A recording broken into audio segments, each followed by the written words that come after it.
Good evening, ladies and gentlemen, and welcome to the semi-finals as a Big Biceps take on Quantum Vortex. I'm your play-by-play caster, Milky Serial, and I'm joined in the casting booth by Srenaria. How you doing?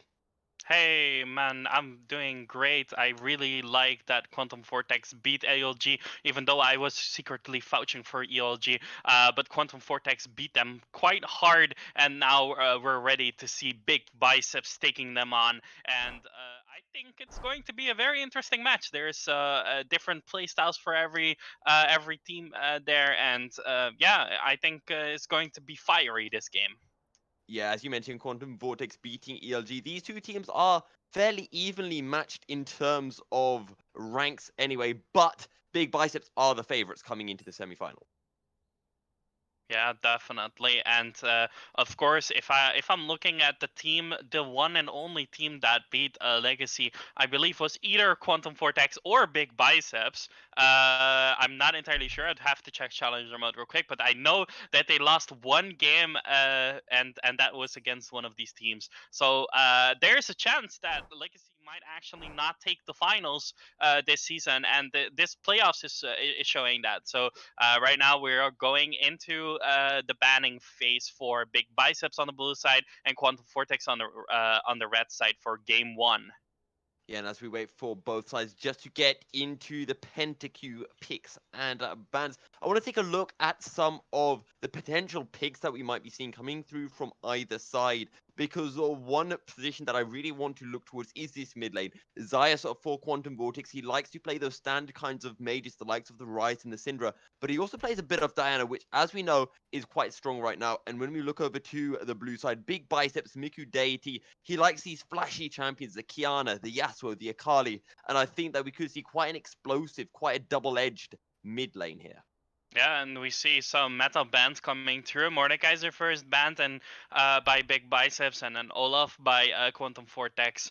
And yeah, it was Legacy indeed that lost to ELG. So never mind, they both lost to Legacy. So Legacy might actually be able to take the title. But then again, we'll see. We'll see what happens. Right now, we're just focused on this game, and second band coming out is going to be Cassiopeia. Yeah, the target ban coming through against the Zayas in that mid lane. As Zaya will get taken away, and surprisingly, that Caitlyn is still available, and we could be seeing the Kate Morgana coming through. We also know that Burkhoff likes to play a bit of Thresh, so that could also be a potential pick to watch out for. Yeah, 100%. I am not entirely sure what both teams are thinking right now. Of course, we have seen Quantum Vortex on the LG, and I think they were very strong. But I'm curious if Big Biceps actually did their homework, and we will definitely be able to see that in match one, and also a little bit in the draft. Um, and as Ganek said in the chat, Quantum Vortex actually didn't play against Legacy, so that will be their very first match ever if they win this. But Big Biceps might actually be able to take them down as well. The other thing I want to mention is a Big Biceps with their third ban, 60 seconds into that. I don't see them banning away this Aphelios as well. I don't know how we haven't mentioned it yet, but we are in or version 10.1, as it nicely says on our client. So patch 1 of the new season, which means that, okay, the Aphelios has taken a couple of nerfs, but I reckon it could still be really, really strong. And I'm interested to see whether Big Biceps might first pick this. Yeah, 100%. And we did have it banned for about the first 3 weeks, but as playoffs neared down and everyone got to know the champion a little bit more, I actually lifted that ban off, and we've seen Aphelios being played by a couple of teams now. And the first pick, or the last ban, is going to be Caitlyn from the side of Quantum Vortex. Um, so what do you think they're going to pick first? So what are the priority picks at right now? It could be a Kali, for example, or maybe they want a Vladimir top. Yeah, the Akali and Vladimir could be pretty big, but it looks like Big Biceps, they're going to hover over the ADC, and they will indeed lock in the Kai'Sa. So I'm guessing they probably want to take something along the lines of that Nautilus, the Braum, maybe even the Leona. Still a strong pick as far as I'm aware. And then, of course, we have our standard kind of priorities around the jungle forthcoming. He likes to play his early game junglers, the likes of that Rek'Sai, the Lee Sin, as well as the Kha'Zix and the Graves in his champion pool. Yeah, definitely. All right, and And yeah, speaking of that, Graves, Quantum Vortex will pick that one up for Eviscerate, as the Aphelios will come through as well. So we talked about it, and quite unsurprisingly, while it wasn't banned, it was picked up in the first rotation. And wasn't it Tarzan that actually released a video quite recently about Grace being one of the most OP junglers at the moment in solo queue? I'm not sure if it works in competitive and if you want to do that build that he was talking about, but the healing is actually really good on Grace right now, and I think that is going to be a lock in for Leona on the side of Big Biceps. I really like the bot lane so far. I think Leona is one of the biggest counters against Aphelios, and I wonder what they're going to do. I mean, Nautilus is still open, so you could go for the Nautilus or you could go for the Morgana and make sure that the Aphelios doesn't get locked down by Leona, at least locked in for Big Biceps as well. Yeah, and I have to agree with you here, Thrinaria, because that Kaiser Leona looks strong. And just these 5 picks alone, I feel like I could sit here and talk for this about 10 minutes because you've got so much potential aggression with the Kaiser Leona, and then you've got the Elise on top, just for added pressure in the bot lane. But I do like the Thresh pick. The Flay is really, really useful against that Leona engaged with the Zenith Blade.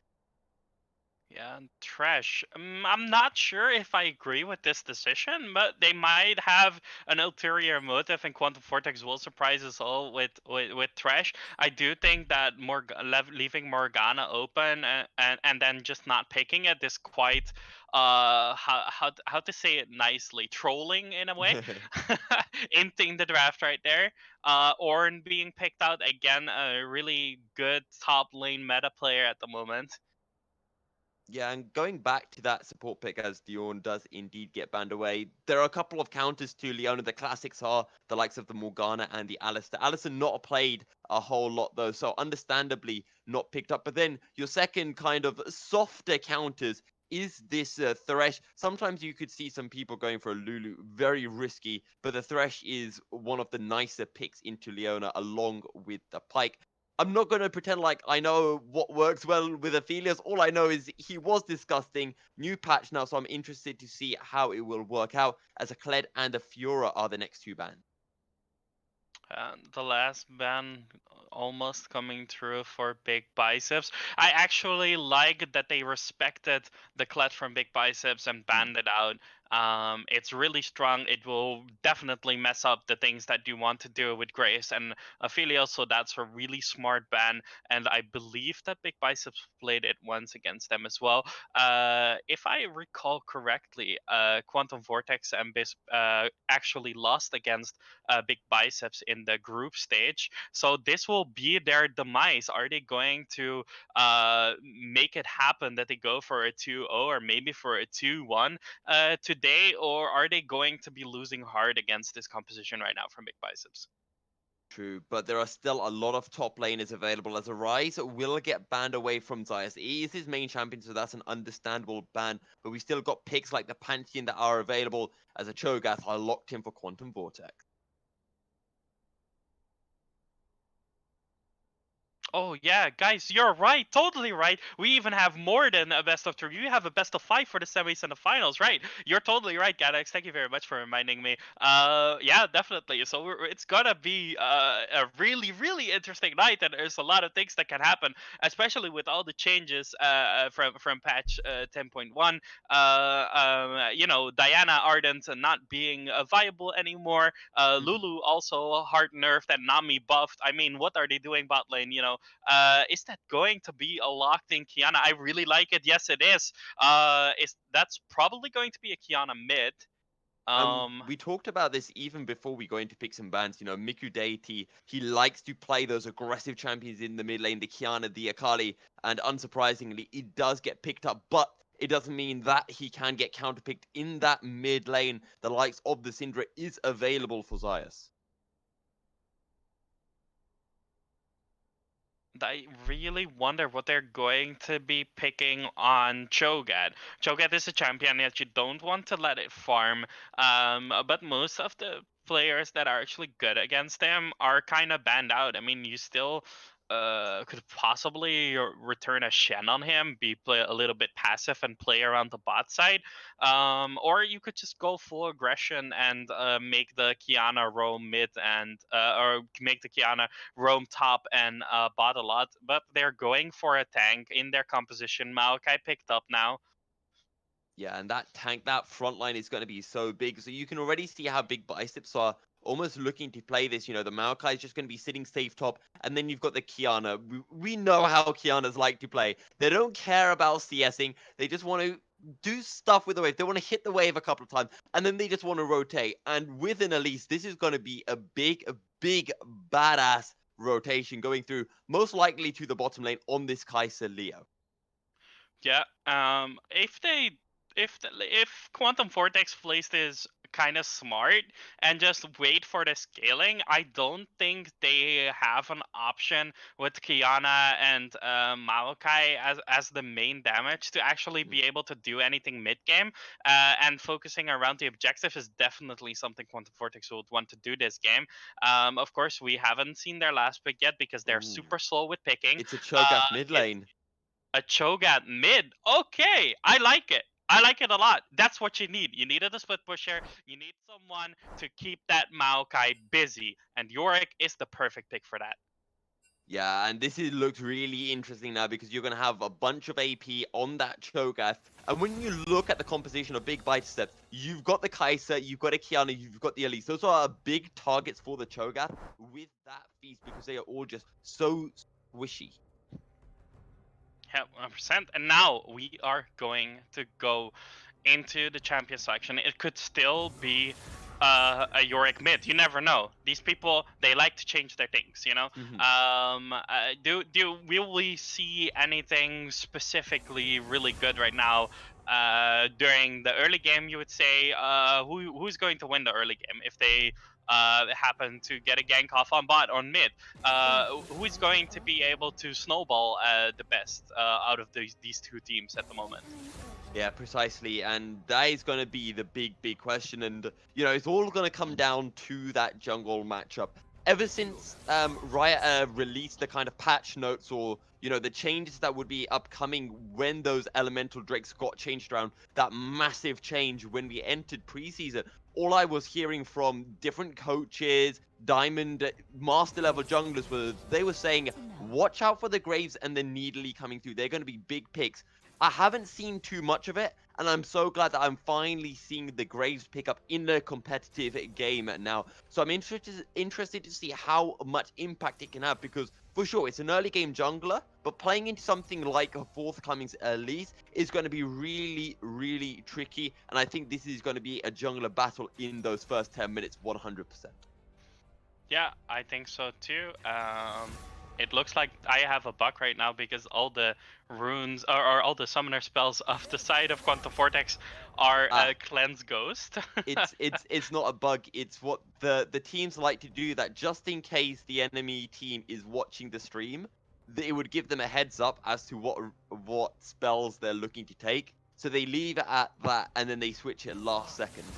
Ah, okay, I see. Or at least that's what I was told by a couple of the competitive players. They said, yeah, we like to keep it like that just in case, because while we do have a spectator delay in game, that does not exist when we are in picks and bans. But I want to go back to this mid lane matchup again, because we were talking about Kiana. You know, she doesn't care about CSing, etc. But into a Cho'Gath is going to be a much easier time than if she was laning into something like a Syndra. So I think this does change the dynamics of the lane, and in fact, I think it makes it even easier for big Biceps to get Miku Deity roaming around with forthcoming to pick up some kills. But then again, after level 6, there is no way that you can outpush a Cho'Gath, right? Yeah. Even if he doesn't max Q, but he maxes W instead, just for the wave clear, that could be something that could be so good for Quantum Vortex, because you will be able to keep that Kiana into her lane, keep her in her place, and do absolutely nothing, because Kiana can't kill Cho'Gath, Elise can't kill Cho'Gath. You basically need 3 people. And it is going to come down to, how does Zayas want to play this Cho'Gath? As you mentioned, Cho'Gath is incredibly tanky. So, even if he does opt for that AP build, he's still going to be getting stuff like Proto Belt, Rod of the Ages that gives him that tankiness with the HP anyway. But, the difference whether he goes for a tanky Cho'Gath or a kind of AP bruiser Cho'Gath could change that, especially with the Kiana picking up loads of lethality items, and especially if they can get an early kill onto Miku. Yeah, definitely. And if that Cho'Gath actually gets fed, I think that will be 100% the biggest problem for Big Biceps, because they do not have the early game damage to deal with him. And with Graves and Cho'Gath, it's actually quite easy to take up that kill. Kiana is quite squishy. I mean, she does have a little bit of escape, but you also have the Q for Graves, and that damage will still be taken into account, even though she is in disappearing mode. And with the silence, it's also harder to get away as Kiana than normal. And we've talked about the jungle matchup, we've talked about the mid lane matchup. I don't really want to talk about the top lane matchup because I think that's just going to be an island all by itself. So I do want to look at this bot lane because as a Leona player myself, I know how Kai'Sa Leo goes. If Leo is able to find the engage onto the ADC, a lot of damage comes through Kai'Sa with that passive. It's big. But then there's Aphelios, and there's this massive question mark that I have over him. How well does it work? What supports even pair up well with him? Because it's almost, I feel, a little bit RNG reliant, depending on what weapons you have. And playing into something like a Leona, he probably wants to be picking up that, I forget what it's called, but that's it, the Calibrum, just to be able to have some additional poke, find some additional damage. And he can, with the Calibrum Q, he can just get an auto attack off at a really high distance. So combine that with something like the Thresh Q, maybe drop down the turret as well. That's a lot of damage that can come through onto whoever gets deaths. And Yeah, definitely. Honestly, if we're looking at the bot lane, I think right now Elise only has the ability to either get the Kiana fed and make sure that you go from there. But it's quite hard because you have Cho'Gath. So most likely there will be a bot lane focus. Aphelios is kind of squishy in a way. He doesn't have that much mobility, so even 2 or even 1 CC hit on him will definitely be able to take him out completely. And Trash actually can't get rid of that poke. I mean, yes, he can fling away the Leona, and then Leona uses Flash Q, Ignite, and auto attacks, and with Aftershock. There's no way that Ephidios will survive that. So I'm really curious to see what their option is going to be, and what Graves is going to do this game to make sure that his bot lane is not going to end.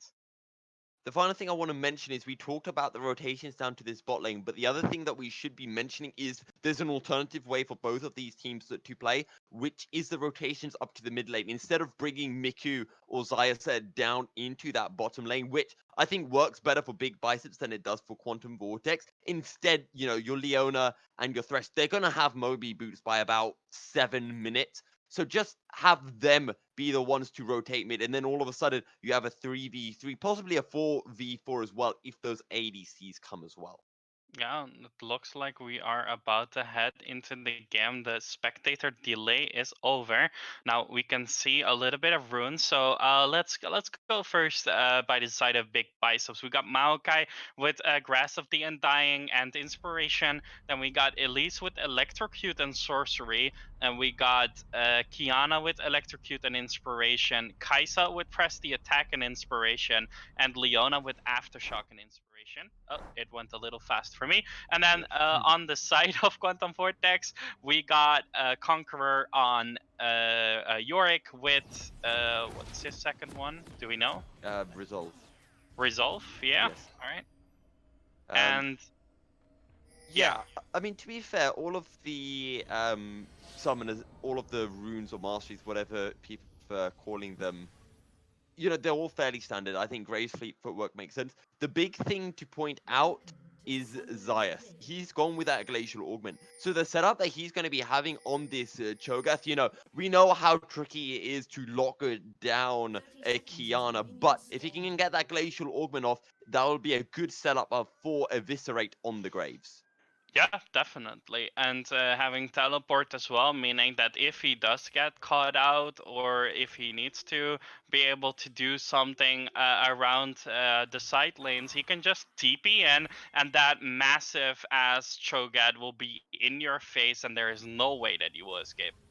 Yeah, and as we hit the 1 minute mark, we can just see the 5-man stack coming through from big Biceps in that bot side brush, but they realize that Quantum Vortex are not going to show up to the party, so they're going to go to their own 5-man stack as Forthcoming looks to start on the blue buff, as will Eviscerate as well. Nice, nice, nice. I think it's good that we're looking at a little bit more professional play instead of Mimi play. I mean, everyone is actually like protecting the jungle and all, you know. So it's a good chance to see. And makes sense to deny that a level 1 from the side of Quantum Vortex. The threat can be big, regardless of whether he goes for the Flay or the Death Sentence. I do want to go back to this bot lane because we talked about the engage potential onto this Aphelios, and sure, while there's a lot of damage that comes down, you have to remember that Aphelios does get a lot of life steal from that Severum. So even if he does take damage, he heals that up really well. Yeah, the only problem with Aphelios is that early game, that heal does nothing. All you need to do is do damage, make sure that you survive, get level 6, and then you start doing damage. And even people saying, okay, when you have someone that has a CC support with you, then you absolutely do nothing until you have 2 items and are able to one-shot everyone with your ultimate and your Q combo, right? Because that's his most oppressive damage at that time. But, right now they're doing it quite good. He's just farming, making sure that he doesn't get caught by Leona, and poking a little bit even. Yeah, and I think the bot lane is going to be fairly slow, at least until we get to the level 3, where that full engage is possible, or now when Forthcoming is making his way down. If he can find the cocoon, that will be big. Zenith Blade misses his mark, and I think Forthcoming got spotted as well as a result. So that's going to be a fair gank. Forthcoming will just be content with picking up the bot side Scuttle Crab, as in the top lane, Panda got lost, taking a bit of a damage from Noah, who's just happy to beat down the tree just a little bit on this Yorick. And something that people really forget about Yorick is actually how much damage his passive can do. How much these little fuckers that just go on you when he presses E, they jump on you, they don't care about minions, they just care about your face and want to devour you. Yeah, rather annoying. A little bit like the Malzahar Voidlings, but even more oppressive, as we're seeing Eviscerate getting ready for a gank in the mid lane, but the knockup comes through. There comes the silence as well. Not quite enough damage to follow up, as the Ixtal Blade just buys a little bit of time. Deity should be able to stay in lane. The back will not be forced. And what we're also seeing right now is that there's 50 seconds left for the Mountain Drake to come up. I don't think either team right now wants to go and rush that Mountain Drake. It's not that important. But if we were seeing like an Infernal Drake, that would have been such a great advantage for Graves, just because Elise can't do anything against that at this time. Especially not when you have a Cho'Gath that can just follow up on you, you know? Yeah.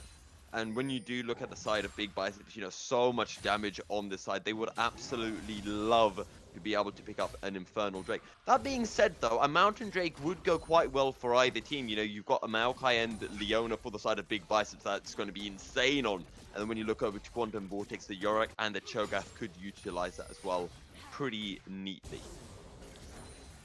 So, question for you. Do you know all the gun names for Aphelios, actually?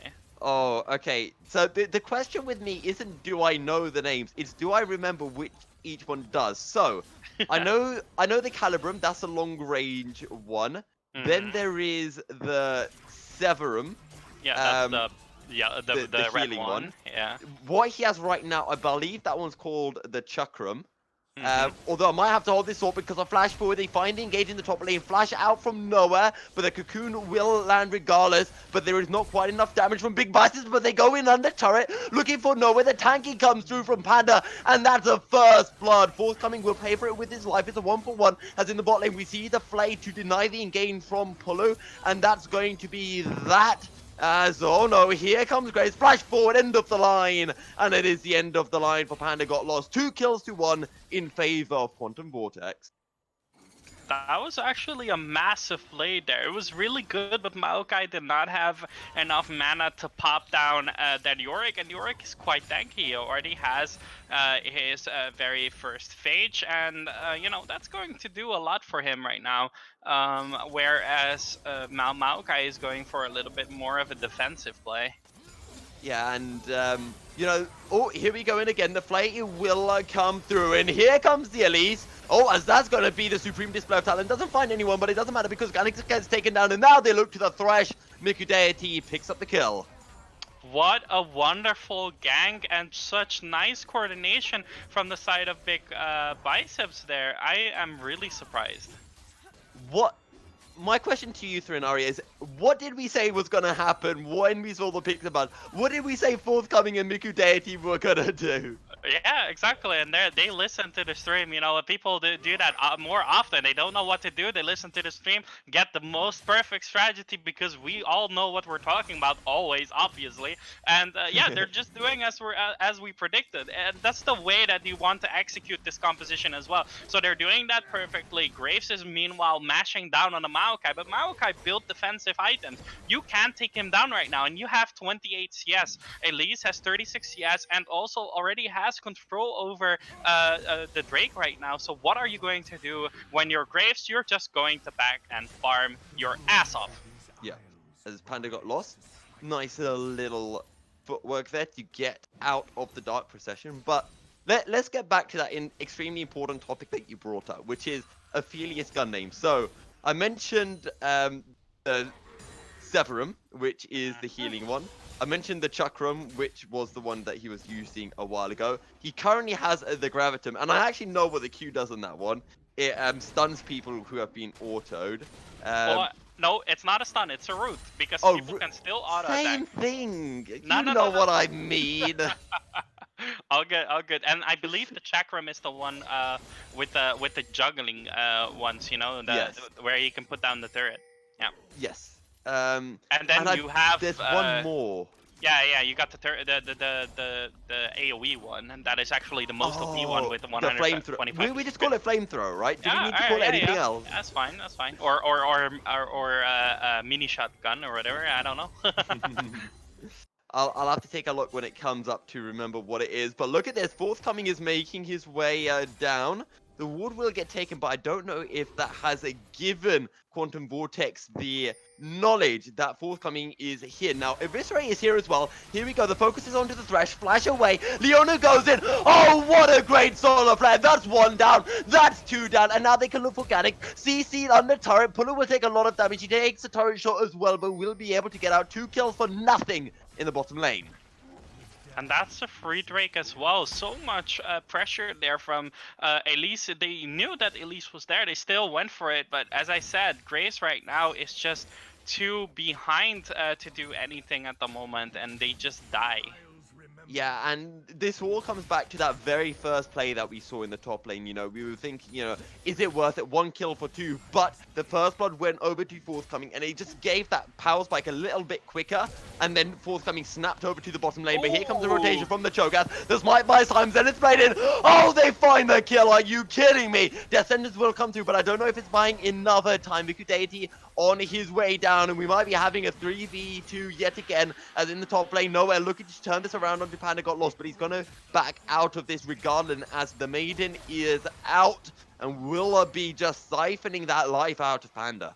So, you know, these players actually bring the rap god out in you, bro. But Good Nowhere's job. going in again, and out comes the ultimate. Nowhere will get taken down as Panda picks up the kill, and here we go again in the bottom lane. Zenith's Blade goes in, the flare is too early. There comes the box, but it doesn't matter. They're looking for Burkov, who will burn the stopwatch, but Unknown will wait. The auto attack comes through. It is not going to be enough, and Burkov will survive with just a sliver of HP, but it doesn't matter because there's going to be a whole bunch more turret plays going over to the big Biceps bottom lane. And this is exactly the kind of setup Big Biceps needed to be able to take down this massive mid-game team compared to what they have. Of course, having Kaisa really fed at this point, almost having her Storm Razor, and probably having her boots after this as well is going to be such a huge deal for Big Biceps. And I think, as we said, you know, focus bot side, make sure that your Kaisa is fed and your Kiana can roam, and then you do everything with them. Yeah, and you called it, the Storm Razor and boots are out, but here we go, the fight over the rift. It does get stolen, will get picked up, and now they're looking for Miku. Flash forward, but the supreme display of talent comes through. Miku goes back in, he finds the kill. Are you kidding me? He's going to get taken down with a Fizz, and Zayas will take that one. 2-for-1. Quantum Vortex come out of that one on top. I mean, you gotta give it to Quantum Vortex though, being able to Flash steal forward that. solar flare, and there is the killer instincts. Goodbye, Ganix. Pulu pulls the trigger, and that is a dead Aphelios. Yeah, 100%. Again, a nice play from the side of Big Biceps there, and Kaisa really doing everything she can to maximize this lead at the moment. I just hope right now that they will maximize the lead and always get objectives as well, because that's just as important right now, guys, in these games. Panda has a Bramble Vest. And yeah, he's gonna go in, he's gonna find Noah, and out comes the present. Oh, he flashes over the wall as the ult doesn't find his mark, but he will find the kill. I love Maokai, such a beautiful champion. You get one item and you go from straight up being ignored by the enemy laner to being like, hey, I'm here and I'm a tree. Don't ignore me. He doesn't even have the item yet. I'm scared for when he does have a full completed item, but this is looking scary. Shelly will get popped in the mid lane. The TP coming in, but this might be a TP of a doom. The rest of the team will come in. Flash forward, it's the Maokai. Now they can look for Cho'Gath. They will take down Shelly pretty quickly. Actually, Shelly did get the charge off, and it did pick up that turret, but it's only the second turret of the game, as Big Biceps have already picked up that first turret in the bottom lane. Well, now there is a little bit of quieting down. You know, we gotta calm down, let our voices rest a little bit. 11 and 4, 23k versus 19k. A really nice lead. So what do they need to do right now to get back?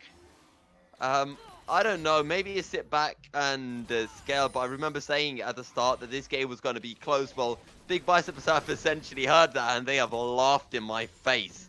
They're saying it's not close, but we have to remember this is a best of 5, so much can change, and it's always really interesting to see how a draft evolves over the series. You know, what respect bans, respect picks might be coming out in the rest of the series, and it's so easy for a series to just turn on its head massively.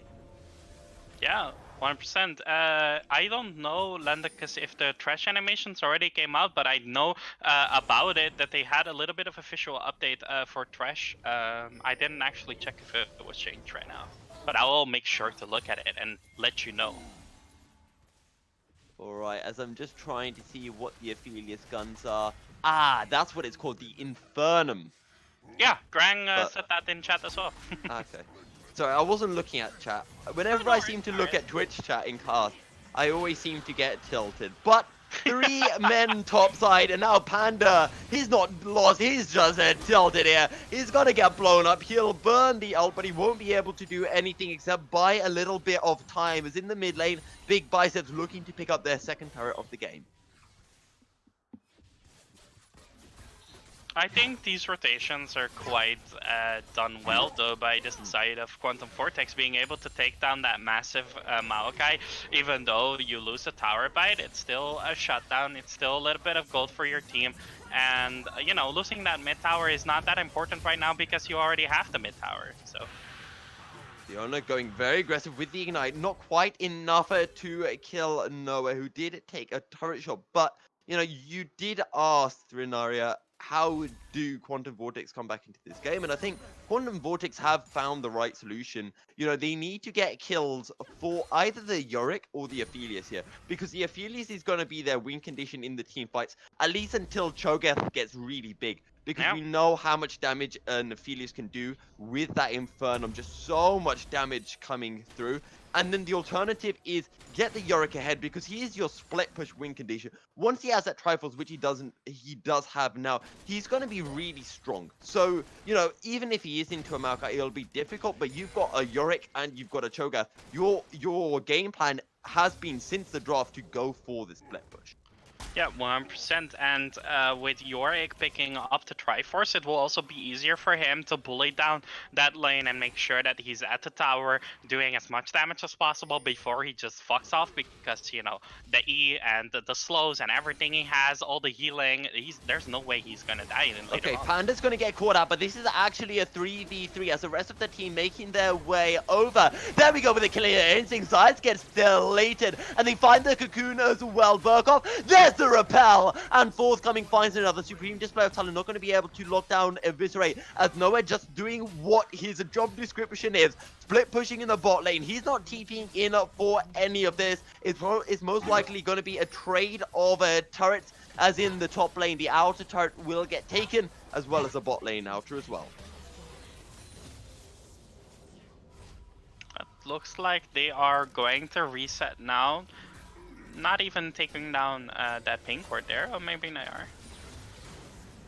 As Eviscerate with the end of the line coming through, just cancelling those backs as Noah has more fun pushing. But, you know, we're starting to see the name of the game right here. Big Biceps. They want a team fight with Miku Deity turning up as a roaming mid laner, whereas Quantum Vortex, they want to split push. They don't want to have these fights. They want to keep a big Biceps split apart and find picks.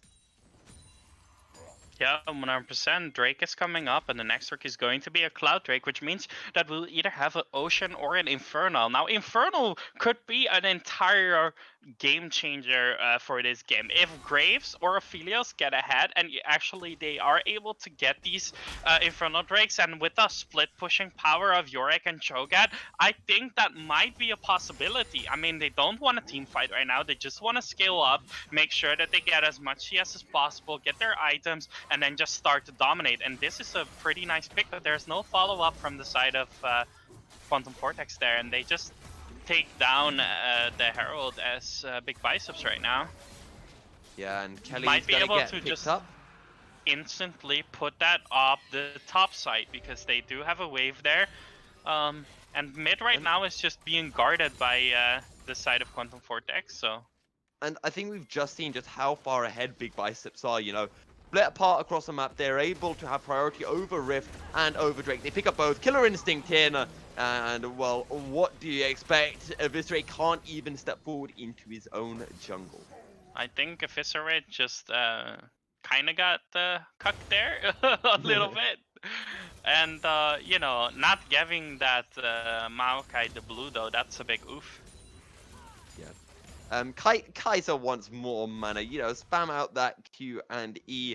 I think while Maokai does like to have the blue, or anyone does like the blue on the side of Big Biceps, at the end of the day, the carry is unknown. I don't think there is any doubt about that. So just throw everything onto unknown. She's got a Rage Blade as well now. She's probably going to be going for that Runaan's Hurricane X. I don't even think she's scared enough to pick up a Phantom Dancer. Once she gets that third item, it's practically GG unless Quantum Vortex can find a miracle play, I feel. Yeah, or as I said, if they are able to get an Infernal Drake, that would be so good for them right now. But, I mean, Kaisa is really far ahead, can take down that Cho'Gath, can take down that Yorick. We'll see what happens. Yeah, as, you know, after you mentioned the Twitch chat, I decided to take a look over, and, you know, Twitch chat, they're giving me ideas. I had them in the back of my mind, but now they're right at the forefront, and there are going to be a bunch of puns coming out. just want to remind you guys put it on. Solar Flare comes in we go. There comes the play. Killer Instinct, they'll kill Burkov so quickly. Supreme Display of Talent comes through. They're looking for Zion. Oh, that's a great set of spray. And the healer on top, Unknown is a godlike. Now we can look for Ganix. Flash forward. Zias will burn the stopwatch. Won't be able to find it enough as the Ganix will find one. But the Elise turns up. That's the 4th kill. And now they can look for Nowhere as well. He will get rooted by the Maokai ultimate. They'll look to find the damage, but they just do not have enough. Nowhere trying to turn this around. He's trying to keep his team in the game. But Kelly is still charging forward. We'll get another charge off onto the inhibitor turret. Nowhere stepping forward, and the Thresh will turn up. Panda got lost, might have bitten off a bit more than he can chew as this is turning into a 2v1. The death sentence finds its mark. The flay comes through as well. Nowhere is just too low, and Panda is not as scared. And I just want to point out that Elise did a magnificent job there, but after she rappelled down, she actually got trapped between the minions and the passive of Yorick and actually died by Yorick's passive. Just alone from that damage alone. That's absolutely massive. Yeah. And, you know, they took so much damage towards the latter stages of the fight. It was such a good engage, but it just took too long for Big Biceps to follow up on that magnificent engage from Pulu. And now Pulu might be getting caught out here as well. The Glacial Augment's coming in, and Pulu will get taken down, but not before he can channel the Solar Flare, as the Cocoon will come to flash away from Burkov, but Miku Deity won't follow up. It will just be the one pick for Quantum Vortex.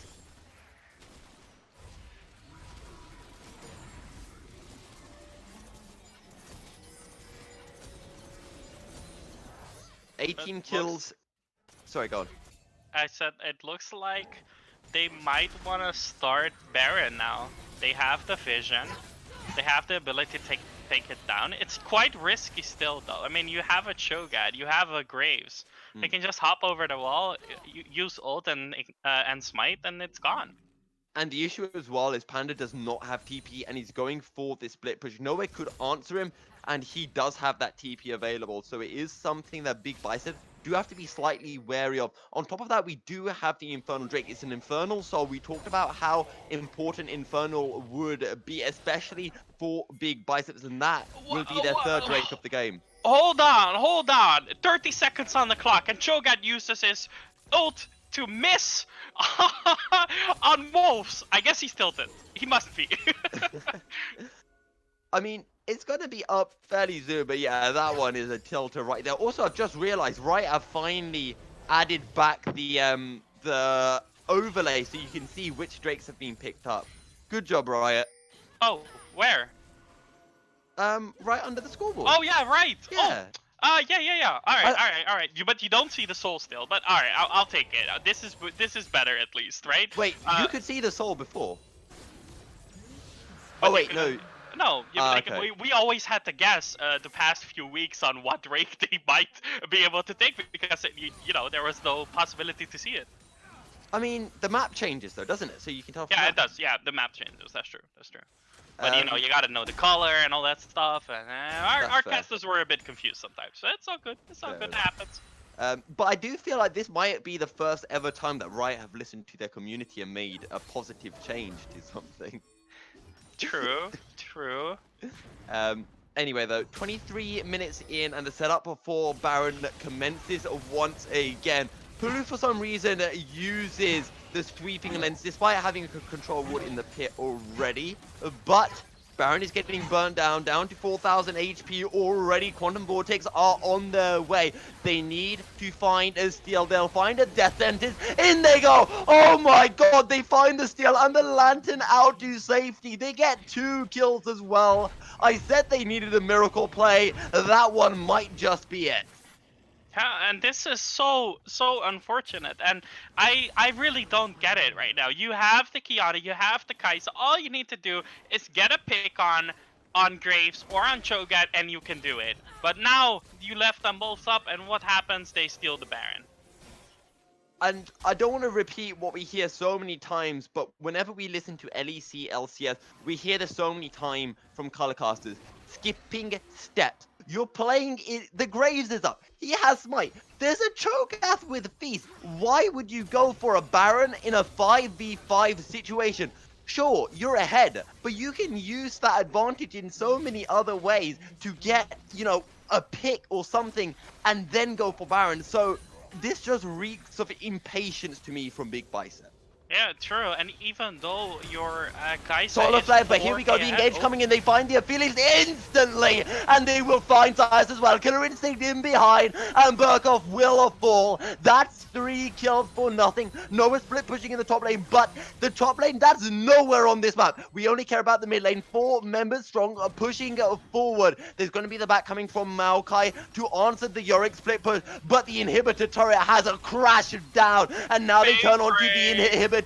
This might be a base race of some sort, but the 4 are always gonna beat the 1. Noah getting forced down by Panda and getting beaten up as the 4 members of Big Biceps still crashing down on the Nexus. They're gonna pick up 1 Nexus turret. They'll pick up the 2nd. They get the turret. That's the ult that's gonna come in. It will find the kill. Puluma have to sacrifice his life. And there comes the Gravitum. 2 kills for Galax. That's the triple kill. And now the TP is coming through in the top lane.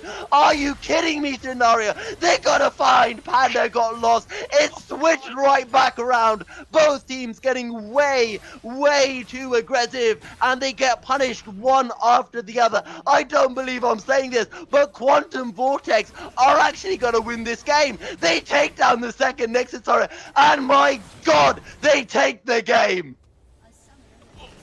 Okay, Milky, I guess you need some water now after this. What the hell? Holy shit, guys! Quantum Vortex game 1 in an impossible game! 47! They were 7k gold down! And they win. It's absolutely magnificent. And this is true League of Legends. This is why you play Yorick. Because you can't ignore him. They ignored him, and this is what happens. Maokai has no possibility to take down that Yorick in time. Could not take down the split pushing monster and that TP from Cho'Gath, and he actually won it. Absolutely amazing play. Well done, Quantum Vortex. Big Biceps. Big oof on the Baron, boys. Big oof. Right, I know we want to go to the next game, but I'm sorry, I want to talk about this game a little bit more.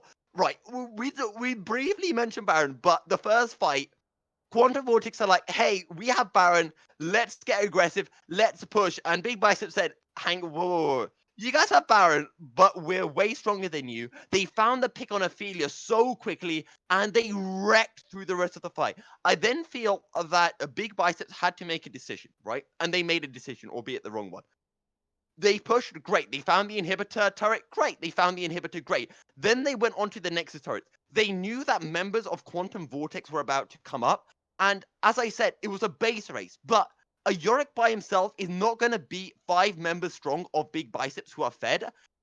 If Big Biceps could have done 2 things. They could have either, after getting 1 Nexus turret, they could have backed off and helped Panda got lost, and they would have killed Noah, or Noah would have been forced to back off without getting the inhibitor. The second idea was, don't react to nowhere. Keep Panda got lost with the team. All of a sudden, you now have a front line, and you win that team fight at the base, and you win the game as well. Yeah, 100%. I agree with you. Unfortunate events. Big Biceps. They do show that they have the capability to end Quantum Vortex winning spree. But it's not going to be the case this game. We're going back to the next game in about I would say 5 to 10 minutes. Take a small break, listen to some music, and we'll be back with you shortly.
Welcome back, ladies and gentlemen. I've been able to have a little bit of a break after the theatrics of game one, but we're getting ready for game two between Big Biceps and Quantum Vortex.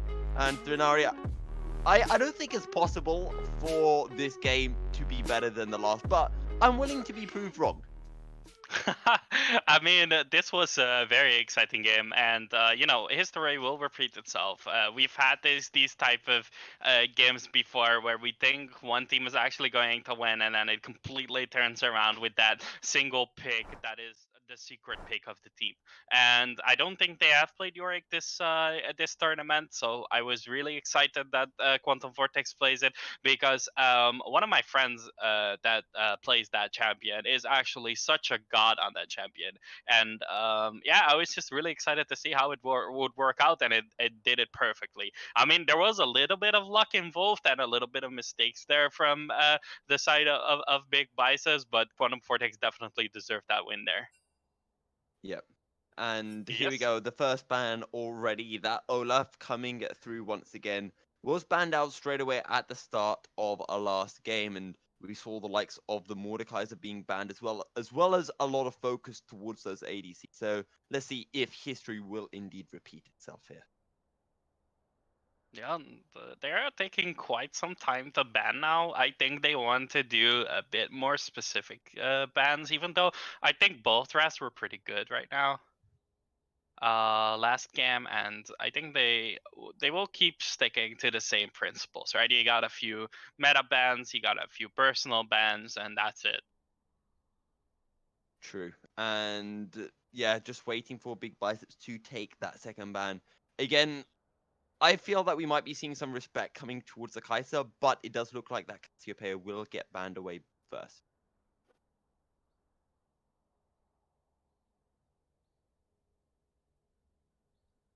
And there's the Saya ban. Yeah, the Zaya band will come out as well now. And again, Kaiser Leo would make sense. Maybe the Elise too. For the side of Big Biceps, the only respect ban I will see coming out is probably that Yorick. That's possible, but then you still have like Mordekaiser open, you still have Jarvan open. The meta picks that they play a lot that work pretty well and are easier to execute. Both teams didn't have a really difficult time executing their composition, but just one did it a little bit better early game, basically. Exactly. And yeah, again, I don't really know what to say. I'm still a kind of in awe of that previous game. Would expect that Mordekaiser ban to come through. But Big Biceps taking their time with their second ban, most likely going to be focused towards the ADC role again, as the Aphelios is going to get banned. And without a doubt, in that final fight, the Aphelios, I think he got 2 kills with the Gravitum Q, locking people down, and then he just stepped up and found the kills on them. So that final fight, the Aphelios came in huge. Yeah, definitely. Okay, so guys are respected, Aphelios respected, and Caitlyn. So now we have Tristana, we got MF, we got maybe Vayne, Syndra might be bot. You never Yeah. know. And I do like the Syndra pick. I was expecting it to come through last game, but I wanted it as an answer to the Kian. I think that would have worked better than the Cho'Gath, but they decided to take the blind pick. One thing to remember is that this Syndra could potentially get flex pit to the ADC role. And as Grang noted down, we accidentally put Big Biceps as 01 instead of Quantum Vortex. Sorry about that, guys. Jason will fix it soon. Right. And the Tristana will get picked up as well. Again, remember this Tristana could get flexed around too, so Big Biceps not showing anything. They're just flexing those biceps a little bit. That's your first pun, huh? I'm Flexing sorry. the I'm biceps. sorry. Yeah, I mean it's a flex, right? Yeah, The true. flexes are out. I mean, I said they were coming. Right, Big Biceps then with their second pick. Let's see if they do want to take that jungle pickup. I did really like the Elise in that first game. Sure, it started to fall off a little bit, but I think it worked out really well regardless. All right. Leona locked in? Since I have no idea who Nick Gar is, no, thank you. And then no, I'm not saying that word. No, yeah, I was gonna say you do realize why they're saying that. Yeah, I know. But you can say it in different ways, right? Leona gets Yes. locked in. Tristana Leona is actually pretty strong. Even if they have Syndra as their bot laner, I think that Syndra won't be able to touch Tristana that much. And then But again, we saw Leona completely dominate the early game. Last game versus Quantum Vortex. So history might repeat itself. Okay, and we see Graves and Trash locked in again. yeah, and I would be interested if this Syndra is going bot because sure, the Thresh is good into Leo, and we saw that interaction coming through a good time with the Flame knocking back the Leona and denying that engage. Sometimes it came through a bit late, so you do have to be on point with the Thresh. But if that Syndra is going bot, it's just a little bit easy. Whenever the Tristana jumps forward, scatter of the week out. Whenever Leona comes in, scatter of the week. And I'm loving this. The Elise, again, coming in big biceps, know exactly what worked well for them in game one, and they're giving us that exact same recipe. Yeah, and now do you want to ban Yorick because you don't want to give them that, and you should be good. I mean, as I said, like the draft was really interesting from both sides, and both of the compositions were executed exactly as the way you want it to be. So I can respect the Yorick ban right now, definitely. And would fully expect that Yorick ban to come through. Last time we saw top laners like the Ornn, the Kled, and that Fiora getting banned away. So once again, we will see the Fiora, but I'm expecting a dash of Yorick to be sprinkled into the final four ban. maybe not. Maybe they actually don't respect it at all, and be like, okay, you did that once, it's never gonna happen again, boy. Precisely. Let's see though if QVX can sneak that Yorick in. Of course, they don't have the chance of picking up that Cho'Gath mid. Actually, wait, they do. They have a Syndra. And we talked about that Syndra getting flexed around. Maybe it'll happen, maybe it won't, as the Kiana does get banned as well. I think this is a good ban as well. Kiana was definitely dominating the early game in the big biceps format. So respecting that Kiana, banning it out is a good decision. As well as I don't think Syndra really has a problem with Kiana, but Kiana can just roam too much compared to what Syndra can do. You know. Yeah. And that was why I did want to see the Syndra into Kiana last game, just because, there is so much shove potential that if Kiana does roam, you can instantly shove that wave in, and it does mean that Kiana loses so much CS, and it shortens that window in which Kiana can roam about, as a Nocturne will be the final ban of game 2. And Yorick banned. Oh, I like it. I like it a lot. Okay, so Ornn is still open.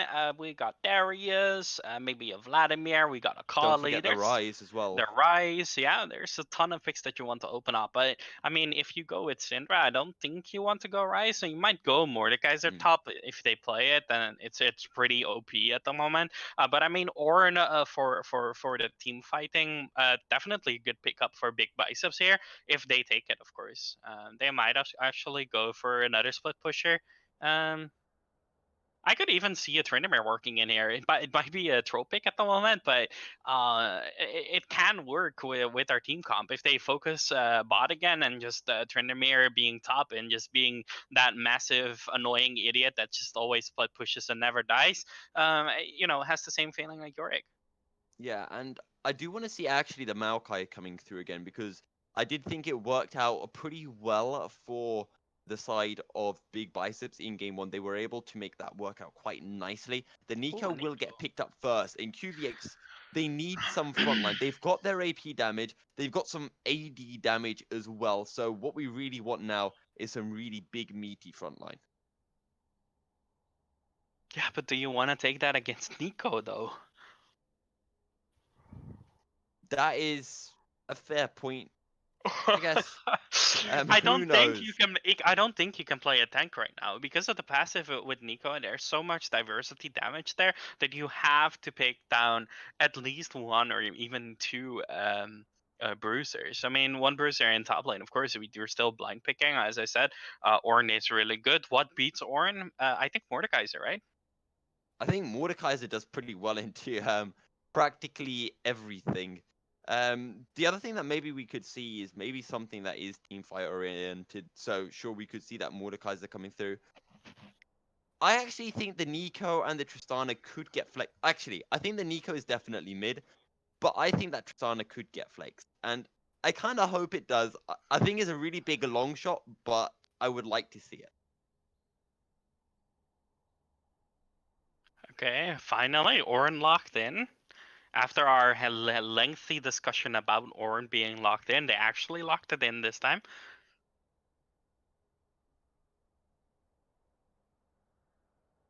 Come on, guys, don't keep us waiting. Just pick your champion. You already know what you want to play. I'm waiting to see because I think there are a lot of options that can come through, and I think Senna was always going to be one of them. Ganix, his main champion is Senna. That is the main champion. That is the champion that he has most games played on. So interested to see how it's going to pair. And there we go. I said that it was going to be the Tristana flexing around. No, give me the Vayne. I want to see Vayne into Ord. That would work so well. Jin is trolling because Jin is terrible into tank. And it would mean that it would then be the Tristana going top. But I don't know. You know what? This is why you don't talk about hovers, okay? We just ignore it. So let's look at the rest because this is a Leona against a Senna, right? And Senna, for people who know a little bit about me, I hate Sennas because if you blind pick a Senna, the enemy can pick a Leona and then you die. But with Senna ADC, you can have some peel with your support, so it does give you a little bit more protection as the Maokai does get locked in. Okay, so we got Malachi versus Ornn. Again, two tanky damage dealers that can really survive the early and mid game together and only rely on a single gang to be able to take over that entire lane. I like it. But we talked about how both teams needed a little bit more of a front line. So glad to see that the Ornn has come in and the Maokai for Big Biceps. And you look at the composition for Big Biceps, it is practically the same. You know, everything feels so similar. You've got the Nico that can roam still fairly well. It's got a lot of pick potential.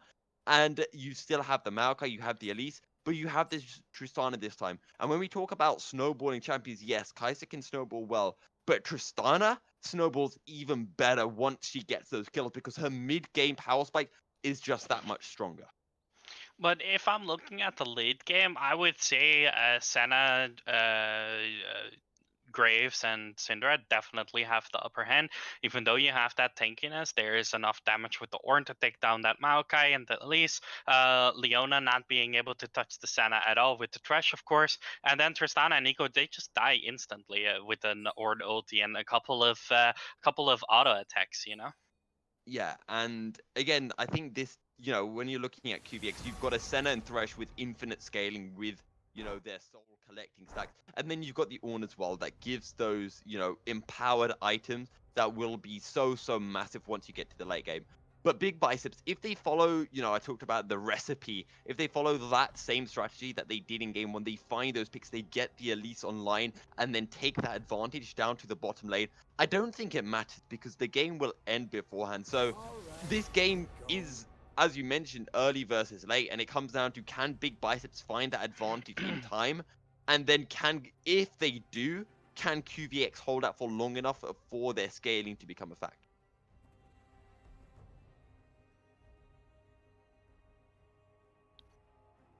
All right, so we got their compositions down. Scalability. I'm looking at like 3v3 and 3v2s, right? Yeah. And both teams have the same ability to survive that. It literally depends on who engages first.